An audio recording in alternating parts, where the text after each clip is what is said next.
Hello everyone. Today in the Essential SQL series, we are going to learn about SQL commands.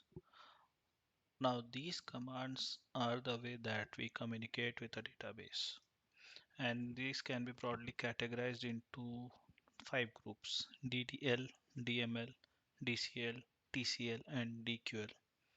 While the first four are used for primarily database creation, maintenance, or administration purpose. The last one, DQL, is used to query the databases, which will be covered more extensively throughout the series. However, let's start looking at each of them in brief. DDL, also known as Data Definition Language. As the name suggests, this is used to define database objects like tables, views, etc. Now, what all can we do under data definition language? Create, alter, and drop. Create is used to create a new object. Alter is used to modify an existing object, especially adding or deleting a column. Drop deletes a table from a database or a view. Next, DML, data manipulation language.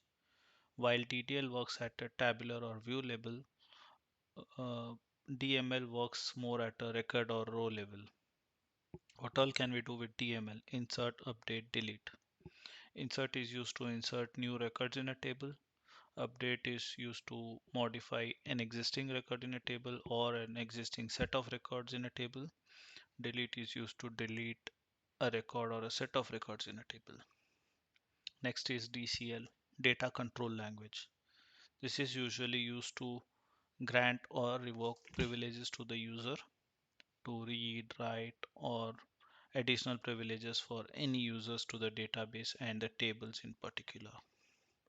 Next is TCL, transaction control language. Here it is more like saving and sending the data to the server.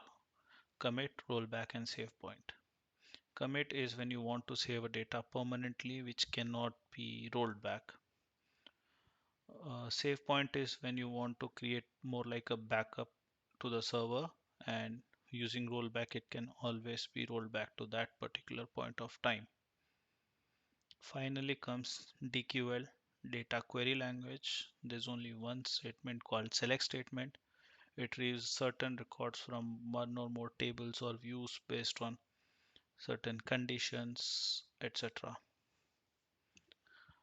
We will be discussing each of them in detail with some basic examples in the upcoming videos. That's it for now. Thank you.